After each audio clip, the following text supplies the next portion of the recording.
नमस्कार साथियों, चलिए आइए हम आपको आज इंडक्शन रिले के बारे में बताते हैं। इंडक्शन रिले के बारे में जो पिछला लेक्चर था उसके बारे में आपको बताया गया था, उसका वर्किंग प्रिंसिपल क्या है।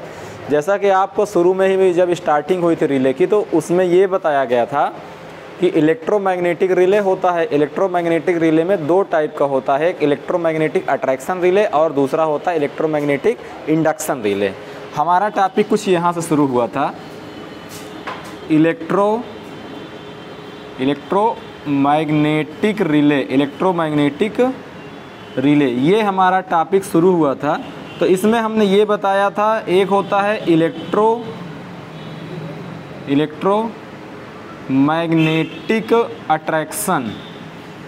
इलेक्ट्रोमैग्नेटिक अट्रैक्शन और दूसरा होता है इलेक्ट्रोमैग्नेटिक इंडक्शन।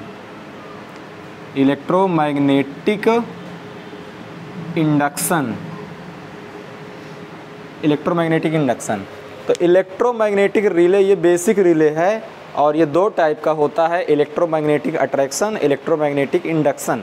इलेक्ट्रोमैग्नेटिक अट्रैक्शन का टॉपिक ऑलरेडी पहले डिस्कस कर चुके हैं हम लोग। अब दूसरा हमारा चल रहा है इलेक्ट्रोमैग्नेटिक इंडक्शन, और जो पिछली क्लास थी उसमें इलेक्ट्रोमैग्नेटिक इंडक्शन का वर्किंग प्रिंसिपल बताया गया था। तो आप उस पिछली क्लास को आप ज़रूर प्रीफर करेंगे, तब आपको ये आगे आज वाली क्लास में समझ में आएगा। पिछली वाली क्लास में इलेक्ट्रोमैग्नेटिक इंडक्शन के बारे में जितनी चीज़ें रिले के पॉइंट ऑफ व्यू से ज़रूरी होती हैं वो सारी चीज़ों के बारे में डिस्कशन किया जा चुका है। आज ये हमारा इलेक्ट्रोमैग्नेटिक इंडक्शन रिले के तीन टाइप्स हैं। इलेक्ट्रोमैग्नेटिक इंडक्शन रिले तीन टाइप का बनता है, sided pole structure, induction cup structure, watt hour meter structure. ये 3 टाइप के स्ट्रक्चर से हम लोग इंडक्शन रिले बनाते हैं और सभी इंडक्शन रिले का वर्किंग प्रिंसिपल एक ही होता है, जैसा कि हमने पिछले क्लास में बताया है।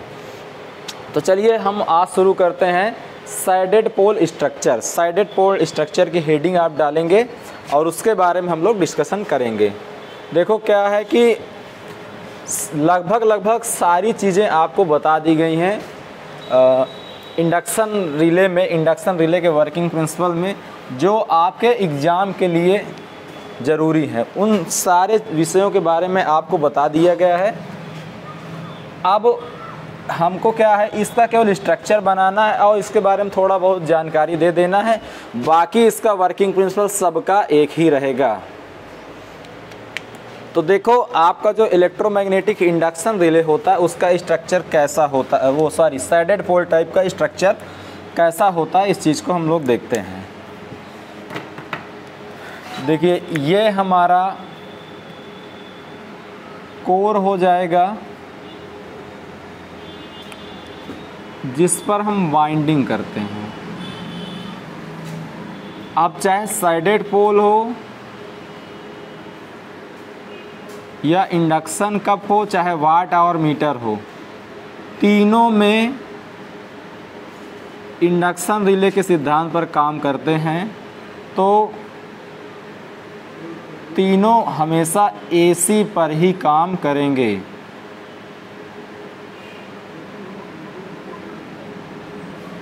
हमेशा एसी पर ही काम करेगा। चलो, साइडेड पोल में होता क्या है, जो इसका कोर हम कह सकते हैं, ये साइडेड बनाया जाता है। साइडेड बनाने का पर्पस हमारा ये है कि हमको 2 फ्लक्स की ज़रूरत पड़ती है। आपको हमने बताया था यहाँ पर कापर की रिंग साइडेड, कापर की रिंग यहाँ पर लपेट दी जाती है। तो ये हमारा पोल है, ये पोल है, इस पोल के इस भाग को हम साइडेड पोल बोलते हैं, इस वाले भाग को हम अनसाइडेड बोलते हैं। और होता क्या है, यहाँ पर एक डिस्क होती है, यहाँ पर एक डिस्क होगी, वही डिस्क जो होगी वही एल्युमिनियम की डिस्क मेरी होगी। और साथ ही साथ यहाँ पर हम वाइंडिंग कर देते हैं।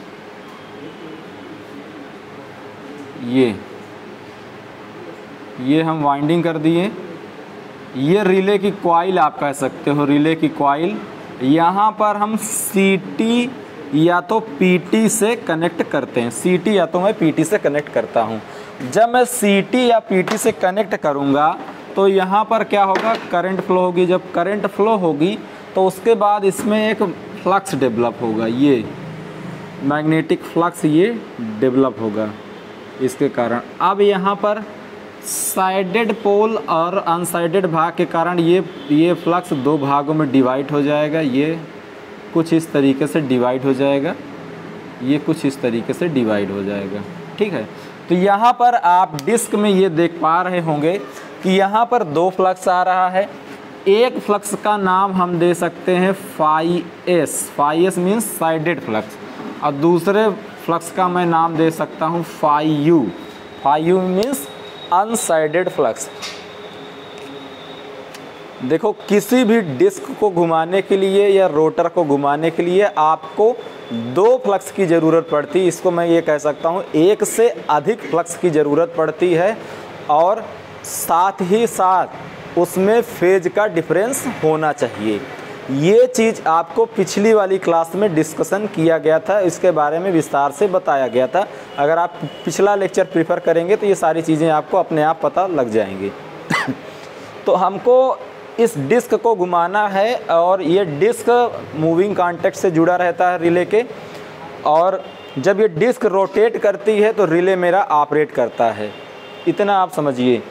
और मैं ये कह रहा हूँ कि हमको डिस्क घुमाने के लिए एक से अधिक फ्लक्स, या तो हम रिले की बात करें तो हम ये मान के चलेंगे कि दो फ्लक्स है, तो दो फ्लक्स की ज़रूरत पड़ेगी। साथ ही दोनों फ्लक्स के बीच फेज का डिफरेंस होना चाहिए। सेम फेज में अगर दोनों फ्लक्स होगा तो सेम फेज में दोनों फ्लक्स होगा तो इसमें हमारा कोई टार्क या कोई बल इंड्यूस नहीं होगा, मीन्स ये ऑपरेट नहीं करेगा। अब यहाँ पर एक साइडेड हम यूज करते हैं और एक अनसाइडेड पोल यूज करते हैं। साइडेड पोल में कॉपर की रिंग पहनाई जाती है, और आप जानते हो इसका इंडक्टेंस अधिक होता है, तो ये वाला हमारा लैग करता है, ये वाला इससे लीड करता है। मीन्स अगर आप साइडेड फ्लक्स और अनसाइडेड फ्लक्स को बनाना चाहें तो आप कुछ ऐसा बना सकते हैं।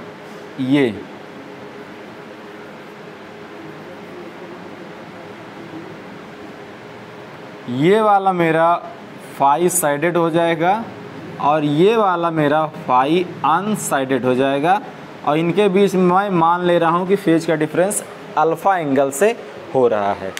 तो चलिए अब इसी चीज़ को हम लोग इसको लिखते हैं। इसमें देखो, वर्किंग प्रिंसिपल में आपका सब में वही होना है। सब में वही होने का मतलब क्या होगा, पहले समझो। सब में जैसे आपको अगर याद हो, पुराने पिछले वाले लेक्चर में हम बताए थे कि दो फ्लक्स बनता था। दो फ्लक्स के कारण हमारा दो EMF इंड्यूस होता था, E1 और E2। उसके कारण ED करंट फ्लो हुआ करती थी। अब फ्लक्स और ED करंट के कारण हमारा टार्क डिस्क पे डेवलप हुआ करता था। तो इसमें भी सेम वर्किंग प्रिंसिपल वही होगी। इंडक्शन रिले की, सभी रिले की वर्किंग प्रिंसिपल सेम वही होती है। तो इसमें कुछ जो चीज़ ज़रूरी है इसके लिहाज से बताने लायक, उसको भी हम लोग डिस्कशन यहाँ पर कर लेते हैं। तो चलो यहाँ पर लिखते हैं,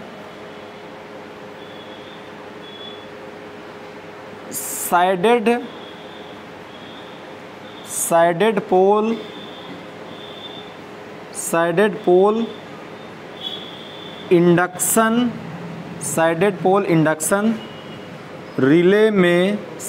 इंडक्शन रिले में दो फ्लक्स फाई एस और फाई यू उत्पन्न होता है। अब इसके कारण जो मेरा टार्क होगा, ऑपरेटिंग टार्क जो मेरा रहेगा, ऑपरेटिंग टार्क वही होगा मेरा TD बराबर या TD proportional phi S phi U sine alpha upon RE। ये RE क्या है, इस डिस्क का रेजिस्टेंस है। हमने ये मान के रखा है, ये जो डिस्क है मेरी रेजिस्टिव डिस्क है।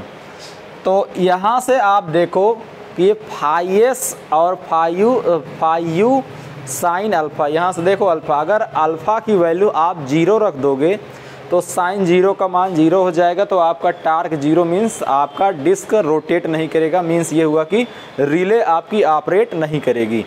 तो ये अल्फ़ा एंगल होना चाहिए, दोनों फ्लक्स के बीच कुछ ना कुछ फेज डिफरेंस होना चाहिए, और ये फेज डिफरेंस जितना अधिक होगा मीन्स 90 तक, मैक्सिमम 90 तक, जितना अधिक होगा उतना अधिक टार्क डेवलप होगा।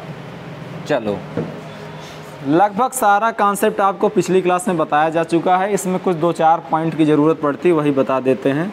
अगर हम मान लें कि फाई एस और फाई यू दोनों बराबर है, मतलब साइडेड पोल का फ्लक्स और अनसाइडेड पोल का फ्लक्स बराबर है, ये है फाई एम के बराबर, तो यहाँ से जो मेरा टी डी होगा डिफ्लेक्टिंग टार्क क्या होगा, देखो ये मान लो phi S into phi U, T D proportional phi M into phi M.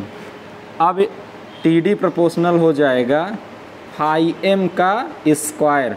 अगर मैं यहाँ पर देखो लिखा है सी टी या पी टी, अगर हम मान लें सी टी कनेक्ट है, सी टी कनेक्ट होगा तो करंट फ्लो होगी, तो यहाँ पर जो फाई एम जो डेवलप होगा किसके कारण डेवलप होगा, करंट के कारण डेवलप होगा, तो हम ये लिख देते हैं आई एम का स्क्वायर। तो हम यहाँ पर ये देखते हैं कि जो मेरा इस रिले में जो ऑपरेटिंग टार्क डेवलप हो रहा है, ये जो रिले में ऑपरेटिंग टार्क डेवलप हो रहा है वो ऑपरेटिंग क्वांटिटी के स्क्वायर के समानुपाती होता है। ऑपरेटिंग क्वांटिटी यहाँ पर क्या है, करंट है, तो यहाँ पर इस रिले में जो टार्क मेरा डेवलप हो रहा है वो करंट के स्क्वायर के समानुपाती है। अगर यहाँ पर वोल्टेज अप्लाई होता तो वोल्टेज के स्क्वायर के समानुपाती हो जाता। अगर करंट की बात हम कह रहे हैं तो इसको आप ये समझें कि आपकी ओवर करंट रिले की तरह यूज कर रहे हैं। अगर वोल्टेज की बात कही जाए तो आप ये समझेंगे कि ओवर वोल्टेज प्रोटेक्शन के लिए हम इस रिले का यूज कर रहे हैं। अभी हम मान के चल रहे हैं कि हम करंट के लिए या ओवर करंट प्रोटेक्शन के लिए हम इसको यूज कर रहे हैं, तो इसलिए हमने यहाँ पर आई एम लिखा। इसी चीज़ को आप लिख सकते हो T D proportional operating quantity, T D proportional operating quantity का स्क्वायर। ये ऑपरेटिंग क्वांटिटी के स्क्वायर के प्रोपोर्शनल होगा, जो मेरा टार्क है ऑपरेटिंग क्वांटिटी के स्क्वायर के प्रोपोर्शनल होगा। इतनी चीज़ आपको समझ में आ गई होगी। अब थोड़ा सा इसके यूज के बारे में हम लिखा देते हैं। जो इसका हम यूज करते हैं, इसका यूज हम डायरेक्शनल रिले की तरह करते हैं। इसका प्रयोग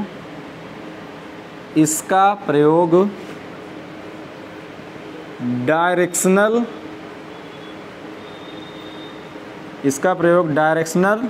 रिले की तरह करते हैं। इसका प्रयोग डायरेक्शनल रिले की तरह करते हैं। डायरेक्शनल रिले की तरह इसलिए हम करते हैं क्योंकि जो हमारा डिस्क घूमेगा, जो हमारा साइडेड पोल है, अगर साइडेड पोल मोटर आपको याद हो तो उसमें आपको बताया गया था कि जो हमारा रोटर है अनसाइडेड से साइडेड की ओर रोटेट करता है, तो इसीलिए इसको हम केवल डायरेक्शनल रिले में यूज कर पाएंगे, नॉन डायरेक्शनल रिले में हम यूज नहीं कर पाएंगे। डायरेक्शनल और नॉन डायरेक्शनल रिले क्या है ये चीज़ आपको बताई जाएगी। अभी यहाँ पर इतना केवल ध्यान दीजिए, बाकी उसके बाद आगे आपको ये बताया जाएगा कि डायरेक्शनल और नॉन डायरेक्शनल होता क्या है। अगला, यह इन्वर्स कैरेक्टरिस्टिक का होगा, या इन्वर्स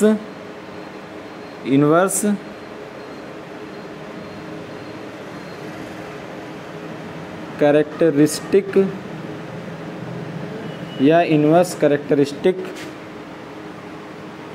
का होता है। मीन्स जो इसका ऑपरेशन होता है इन्वर्स कैरेक्टरिस्टिक का होता है। इन्वर्स कैरेक्टरिस्टिक का मतलब आपको बताया ही गया। इन्वर्स कैरेक्टरिस्टिक का मतलब अगर ये हमारा फॉल्ट करंट हो और ये ऑपरेटिंग टाइम हो ये आपका फॉल्ट करंट हो और ये ऑपरेटिंग टाइम हो, तो यहाँ से आप देखते हो जैसे जैसे फॉल्ट करंट बढ़ता है वैसे वैसे ऑपरेटिंग टाइम आपकी घटती है। फॉल्ट करंट बढ़ेगा तो ऑपरेटिंग टाइम घटेगी। तो ये तो रहा हमारा साइडेड पोल स्ट्रक्चर के बारे में। और इसको यही चीज़ हमको समझना रहेगा कि डायरेक्शनल रिले में यूज करते हैं और इन्वर्स कैरेक्टरिस्टिक का होता है। अगर हमारी ऑपरेटिंग क्वांटिटी अगर वोल्टेज हो तो हमारा टार्क जो होगा वोल्टेज के प्रोपोर्शनल होगा। इतनी बात आप ये रख लीजिए। और बाकी इसमें जो टार्क डेवलप होता है, ये वाला जो टार्क का फार्मूला हमने लिखा है यहाँ पर, ये टार्क का फार्मूला आया है ना, TD proportional phi S phi U sine alpha upon R E. इस पूरे फार्मूले का डेरिवेशन करना यहाँ ज़रूरी नहीं है, क्योंकि हमको केवल बेसिक चीज़ें अभी जानना है। अभी हम एक्चुअल में जो रिले कैसे यूज होता हम वहाँ तक नहीं पहुँचे, हम केवल बेसिक जानकारी यहाँ पर ले रहे हैं बस। बेसिक से ज़्यादा हमको डीप में अभी जाने की ज़रूरत नहीं है। और अगर इसमें आप अगर रखना चाहो, इसको सॉल्व करना चाहो तो आप उसको कर सकते हो। वो कैसे करना होगा, पिछले क्लास में जो आपको बताया गया था कि कैसे हम ऑपरेटिंग टार्क निकालते हैं, उसी मेथड से आप ऑपरेटिंग टार्क निकालोगे तो यही सेम फार्मूला यहाँ पर आएगा। चलो इसको हटाते हैं, अब हम अगले रिले की ओर बढ़ते हैं। अगला रिले हमारा क्या है, induction cup structure.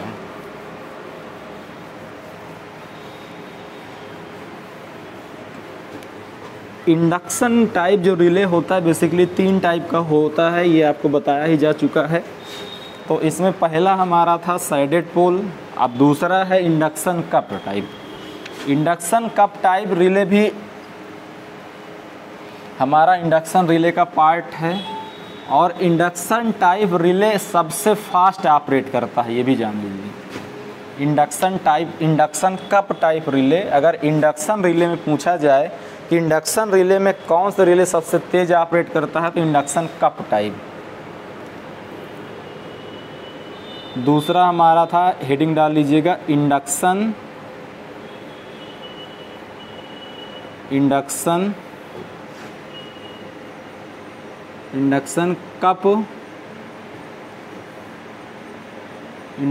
Cup type relay. Induction cup type relay. Induction cup type relay का चलिए हम लोग सबसे पहले बनाते हैं इसका स्ट्रक्चर। इसका स्ट्रक्चर कैसा होता होगा देखो इंडक्शन कप टाइप जो रिले होता है, या तो वो 4 कोर का होगा या तो वो 8 कोर का होगा। इंडक्शन कप टाइप रिले या तो 4 कोर का होगा या तो 8 कोर का होगा।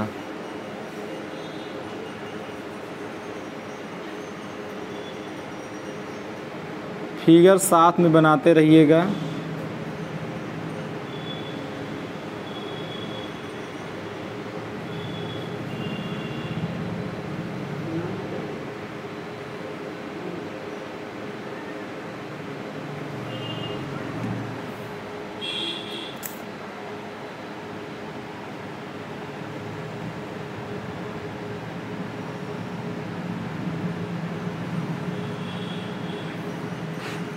फिगर साथ में बनाते रहिएगा।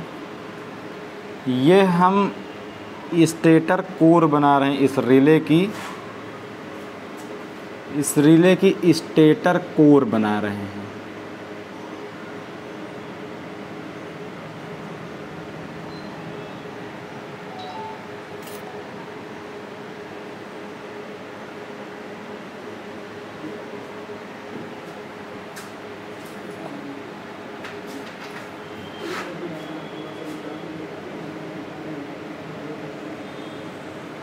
ये देखिए, अब कुछ समझ में आया होगा आपको।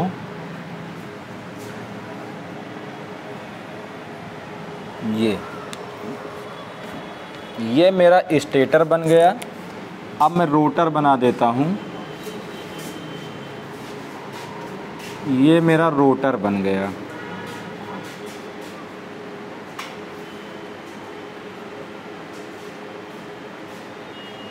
ये मेरा रोटर बन गया। और इसमें वाइंडिंग कर दी जाए अब ना, क्योंकि वाइंडिंग होगी तभी फ्लक्स डेवलप होगा। एक वाइंडिंग देखिए ऐसे करते हैं। सबसे पहले पहले इस पोल में कर रहे हैं, ये इस पोल में करते हुए हम आगे इस पोल में भी कर लेंगे ऐसे, ये। अब इसको ले आएं, इससे कनेक्ट कर दें, ये हमारा कनेक्ट हो गया। अब इसमें चाहे मैं CT कनेक्ट कर दूं या मैं PT कनेक्ट कर दूं, उससे कोई दिक्कत वाली बात नहीं है। अब इसी तरीके से दूसरे में इस वाले पोल में मैं कर दूंगा वाइंडिंग, ये।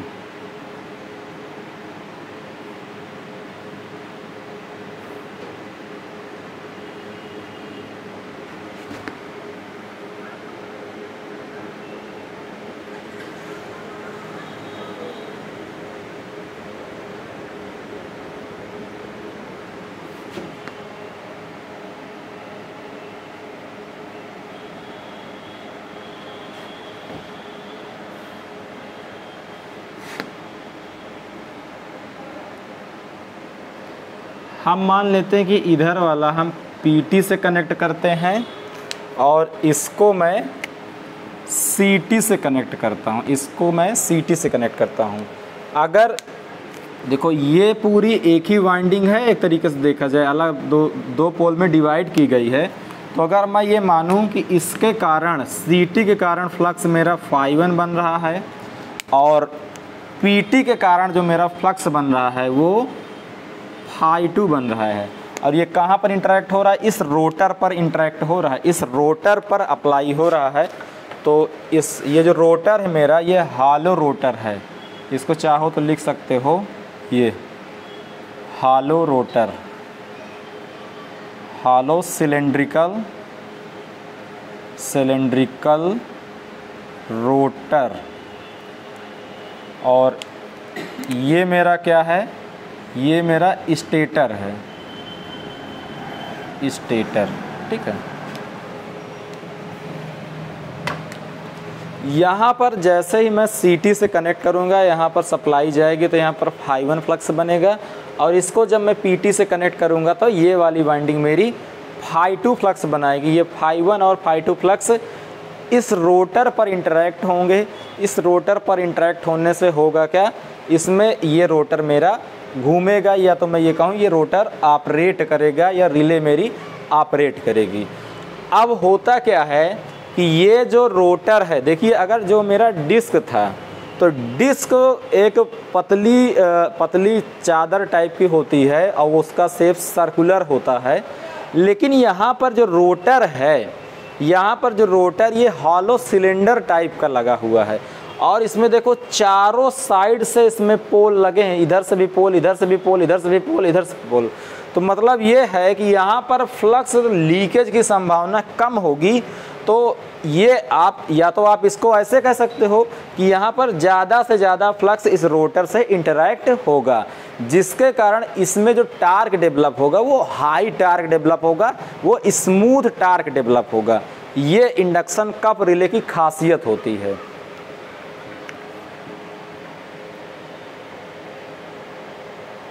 चलो इसमें लिखते हैं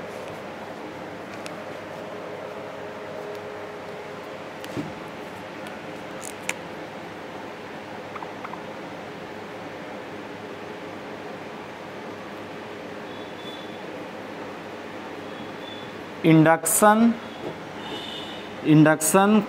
कप रिले, इंडक्शन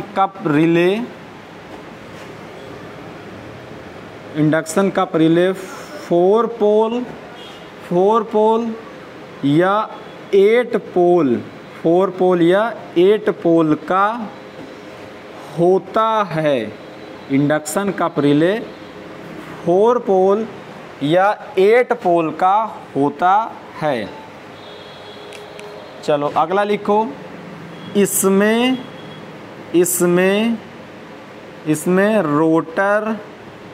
रोटर हालो मीन्स खोखला, हालो सिलेंड्रिकल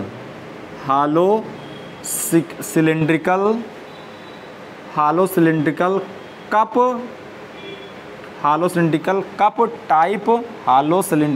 टाइप प्रयोग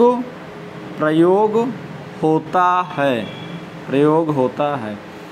देखो मैं जितने पॉइंट लिखा रहा हूँ ये आपके एग्ज़ाम के लिए बहुत ज़्यादा महत्वपूर्ण है, तो इन सब चीज़ों को ध्यान से समझिएगा। देखो बहुत ज़्यादा तो इसमें समझाया नहीं जा रहा है, समझाया इसलिए नहीं जा रहा है कि सबका वर्किंग प्रिंसिपल एक ही जैसा है, तो थोड़ा सा जो नई चीज़ होती है उसको हम लिखा देते हैं, बाकी वर्किंग प्रिंसिपल तो हमारा सबका सेम ही है, तो उसके बारे में हम लोग डिस्कशन नहीं करते हैं।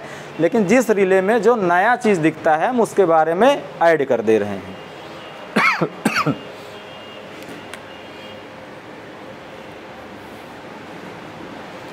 लिखो हालो सिलिंड्रिकल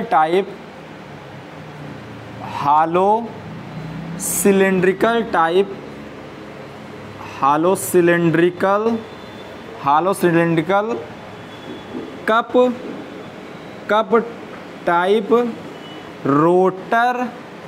रोटर की इनर्शिया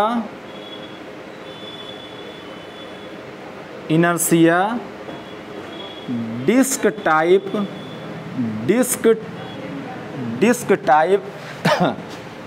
टाइप रोटर से कम होता है। ये जो हालो सिलेंडर मैं यूज कर रहा हूँ, ये जो हालो सिलेंडर टाइप रोटर हम यूज कर रहे हैं, इसके यूज से होता क्या है, इसके यूज से इसकी इनर्शिया कम होती है। इसकी इनर्शिया किससे कम होती है? डिस्क टाइप से। डिस्क टाइप जो हम यहाँ पर डिस्क यूज करते हैं ना, उससे इसकी इनर्शिया कम होगी। अगर इसका इनर्शिया कम होगा तो इसका टार्क वेट रेशियो हाई होगा। तो यहाँ पर लिख लीजिए आप, इस रिले का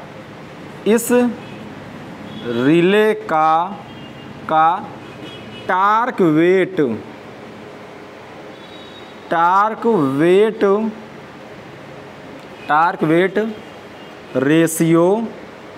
वेट रेशियो हाई होता है। टार्क वेट रेशियो हाई होता है। टार्क वेट रेशियो, टार्क अपान वेट, टार्क बटे वेट। देखो अगर सीटी और पीटी से मैं सेम सप्लाई कनेक्ट करूं तो इसमें चाहे मैं डिस्क लगाऊं और चाहे मैं सिलिंड्रिकल रोटर लगाऊं, दोनों के लिए जो मेरा फ्लक्स ∅1 और ∅2 जो सीटी और पीटी की सप्लाई से उत्पन्न हो रहा, तो फ्लक्स ∅1 और ∅2 तो मेरा सेम ही इसमें डेवलप होगा। लेकिन अगर यहाँ पर डिस्क की तुलना में induction cup type rotor use होगा तो इस रोटर का वेट कम होगा, और इस रोटर का वेट कम होगा तो टार्क अपान वेट का जो अनुपात आएगा वो ज़्यादा आएगा, और यही हम चाहते हैं। अगर टार्क वेट रेशियो अधिक आएगा तो इसका मतलब है कि यहाँ पर फ्रिक्शन कम होगा, इस रिले में फ्रिक्शन कम होगा।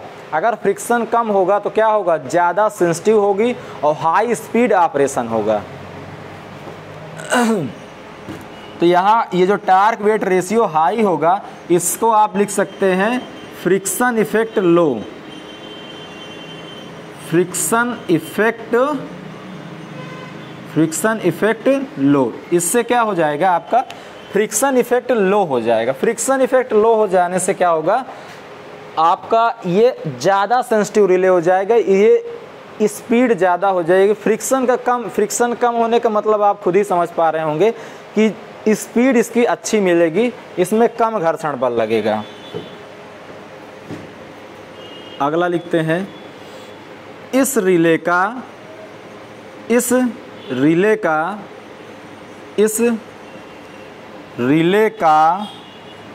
VA बर्डन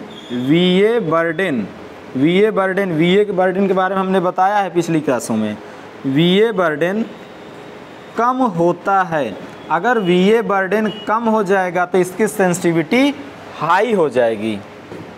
अगला लिखेंगे यह हाई सेंसिटिव सारे पॉइंट्स को पकड़िएगा, सेम चीज़ें ऑब्जेक्टिव में पूछ ली जाती हैं। यह high sensitive high operating speed, high operating speed instantaneous relay है, इंस्टैंटेनियस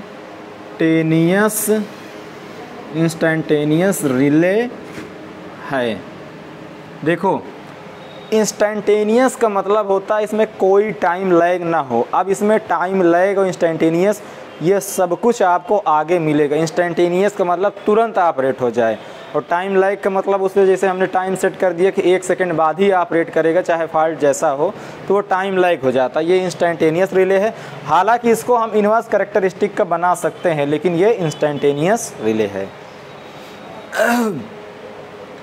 अगला लिखो, अगर देखो जहाँ भी आपको CT और PT की ज़रूरत पड़े, जहाँ भी CT और PT लगता है वो आप मान लीजिए कि वो डायरेक्शनल रिले की तरह यूज होता है। तो इसको भी हम लिख सकते हैं। अगर इसमें केवल हम CT और CT सप्लाई दिए होते तो नॉन डायरेक्शनल रिले यूज कर पाते, और CT और PT अगर दोनों लगा देते हैं तो वो डायरेक्शनल रिले की तरह यूज होता है। ये सब कुछ आगे आपको मिलेगा। Used as directional relay.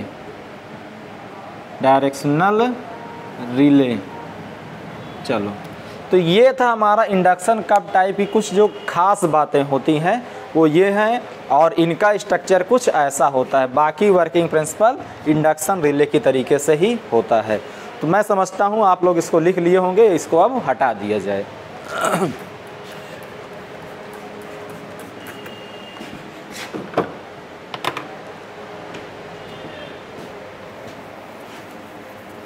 अब हमारा एक और टाइप का स्ट्रक्चर है जो बचता है, वो उसको भी बता दिया जाए वो कैसा होता है।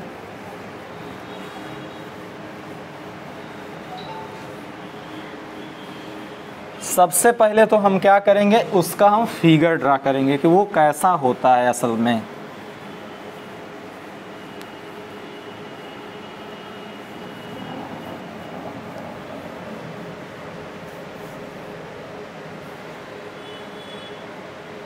चलो हेडिंग डालो, watt our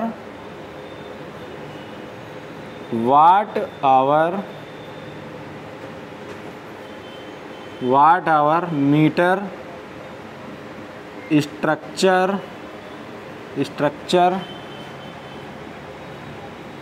type induction relay. Watt hour meter type induction relay. सबसे पहले हम इसका फिगर बनाएंगे।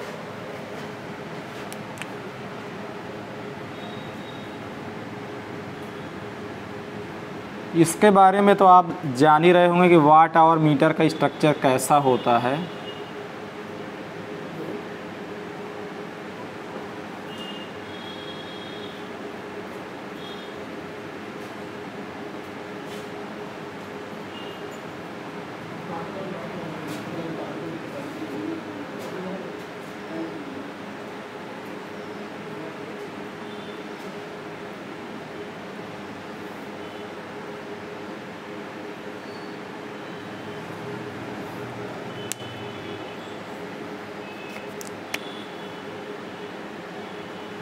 ये हमारा डिस्क है,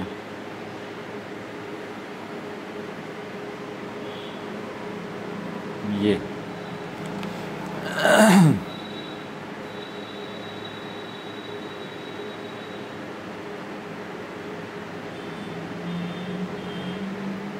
यहाँ पर एक बीयरिंग लगी होती है, और ये बीयरिंग कम फ्रिक्शन हो इसलिए हम जेल बीयरिंग का यूज करते हैं। और साथ ही साथ यहाँ पर मूविंग कांटेक्ट जुड़ा होता है।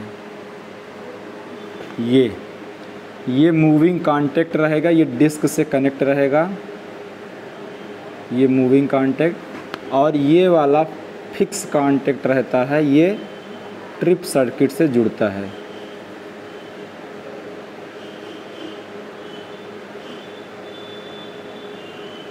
To trip circuit. Upper magnet इसमें इस शेप में होता है, लोअर मैग्नेट मेरा यू शेप में होता है, लोअर मैग्नेट मेरा यू शेप में होता है।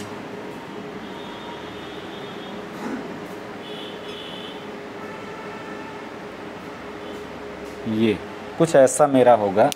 अब देखो इसमें हम सीटी से कनेक्ट करते हैं, केवल हम इसको ओवर करंट रिले बनाना चाह रहे हैं। तो ओवर करंट रिले, अगर करंट की बात हो रही तो इसका मतलब हम केवल इसमें सीटी का कनेक्शन करेंगे बस। ये मेरा सीटी से ये कनेक्ट हो जाएगा। और देखो अगर ये कनेक्ट हुआ तो अभी इससे हमारा, अगर ये सीटी से ये कनेक्ट हो गया तो इससे मेरा केवल एक फ्लक्स बनेगा φ1। और जब तक दो फ्लक्स नहीं बनेगा तब तक, जब तक ये डिस्क पर दो फ्लक्स अप्लाई नहीं होगा तब तक ये डिस्क रोटेट करने वाली नहीं है, मीन्स तब तक रिले ऑपरेट नहीं करेगा। तो इसलिए हम क्या करेंगे, एक वाइंडिंग यहाँ पर करेंगे इसके सेंटर लिम में, ये ऐसे हमने कर लिया। और हम इसको उठा के लेके चले आते हैं यहाँ पर, देखो ये यहाँ पर हमने कर लिया। और ये हम ऐसे करते हुए निकल गए आगे, ये हम इसको इससे कनेक्ट कर दिया। अब इससे φ1 होगा। अब ये जो φ1 इस पर कनेक्ट, इससे इंटरेक्ट करेगा, इस वाली वाइंडिंग से इंटरेक्ट करेगा, इस वाली वाइंडिंग को कट करेगा। तो चूंकि ये अल्टरनेटिंग फ्लक्स है, या तो टाइम वेरिएंट फ्लक्स में कहूँ, अगर इससे इंटरेक्ट करेगा तो इसमें भी एक करंट फ्लो होगी।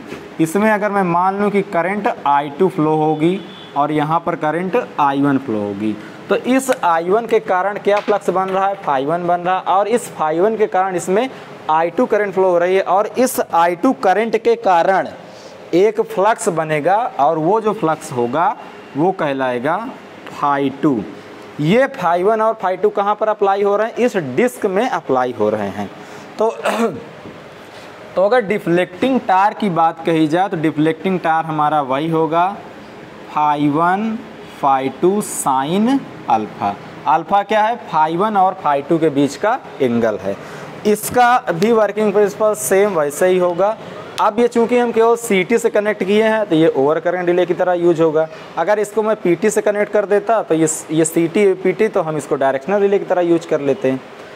चलो अच्छा, एक चीज़ इसमें ये देखो, अगर आपसे एक कोई ऐसा क्वेश्चन बना दिया जाए कि इसको सीटी से हम तो कनेक्ट कर दिए हैं, और ये जो इसकी सेकेंडरी वाइंडिंग है, इस सेकेंडरी वाइंडिंग को ओपन कर दें। अगर इसको मैं ओपन करूंगा तो क्या होगा, इसको अगर मैं ओपन कर दूंगा तो यहाँ पर अगर जैसे सप्लाई से कनेक्ट करूंगा ये φ1 बनेगा, और ये φ1 इस वाइंडिंग से लिंक करेगा, और इस वाइंडिंग से लिंक करेगा तो इसमें एक इंड्यूस्ड ईएमएफ डेवलप होगा। उस इंड्यूस्ड ईएमएफ के कारण अगर करंट फ्लो होना चाहेगी, लेकिन करंट कब फ्लो होगी, जब क्लोज पाथ मिलेगा, और यहाँ तो पाथ एक हमारा ओपन है। तो इसका मतलब यहाँ पर इस कंडीशन में I2 करंट फ्लो नहीं होगी। अगर I2 करंट फ्लो नहीं होगी तो यहाँ पर φ2 डेवलप नहीं होगा। φ2 डेवलप नहीं होगा तो क्या होगा, डिस्क मेरी रोटेट नहीं करेगी, या मैं कहूँ रिले ऑपरेट नहीं करेगा। तो यहाँ पर ये ध्यान देने वाली बात है कि जो सेकेंडरी वाइंडिंग है इसको शार्ट होना ज़रूरी है, या इसका क्लोज पाथ होना ज़रूरी है। एक चीज़ आप ये इसमें देखिए, ऑपरेटिंग टार्क इससे हम यूज बनाते हैं, और जो मेरा रिस्ट्रेनिंग टार्क है वो हम किससे हम यूज करते हैं, स्प्रिंग से यूज करते हैं। किससे यूज करते हैं, स्प्रिंग से। और ये स्प्रिंग किसकी होती है, फास्फर ब्रांच की स्प्रिंग होती है।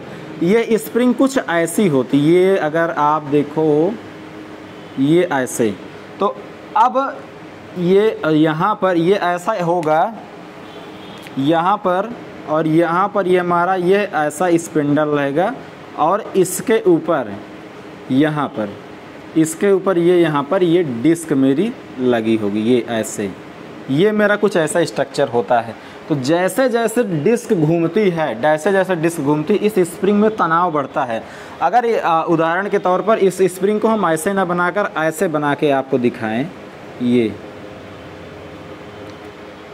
अगर आपको याद हो, अगर आप कोई स्प्रिंग लेते हो, उसको अगर आप खींचते हो तो शुरू में कम बल लगता है, बाद में ज़्यादा टेंशन की ज़रूरत पड़ती है ना, बाद में ज़्यादा टेंशन की ज़रूरत पड़ती है। तो इसी तरीके से अगर ये जो डिस्क मेरी जो घूमती है, ये डिस्क मेरी घूमती है, तो शुरू में तो कम टार्क की ज़रूरत पड़ेगी घुमाने के लिए, और बाद में ज़्यादा टार्क की ज़रूरत पड़ेगी, बाद में ज़्यादा टार्क की ज़रूरत पड़ेगी। क्यों?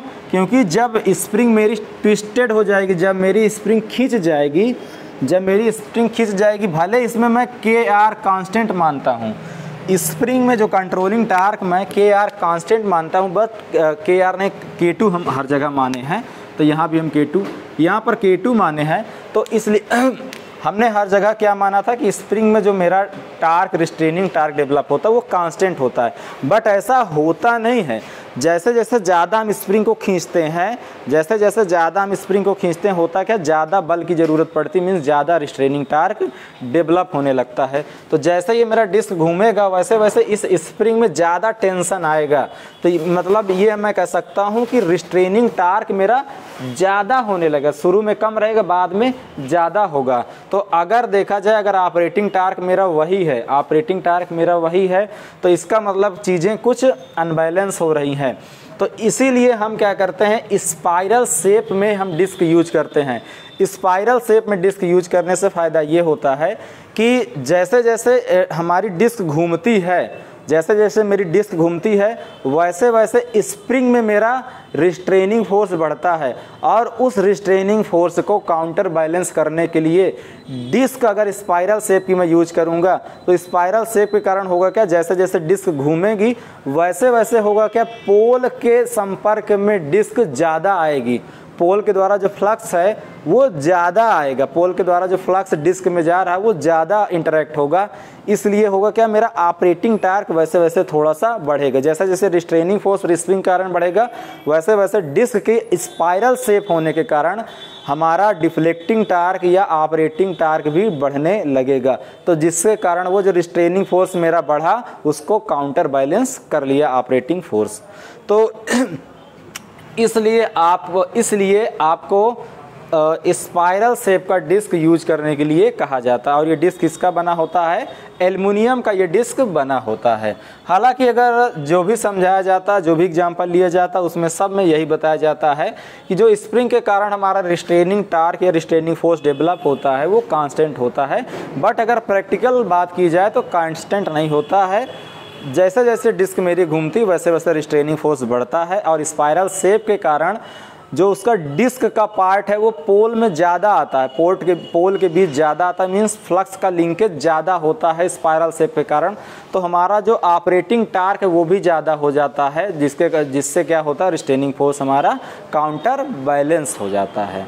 तो ये रही कहानी स्पाइरल शेप डिस्क यूज करने की, और इसका वर्किंग प्रिंसिपल सेम होगा जैसे इंडक्शन रिले का होगा। तो आज आपको बताया गया कि इंडक्शन रिले किस किस टाइप का होता है, साइडेड पोल टाइप, इंडक्शन कप टाइप और वाट आवर मीटर टाइप।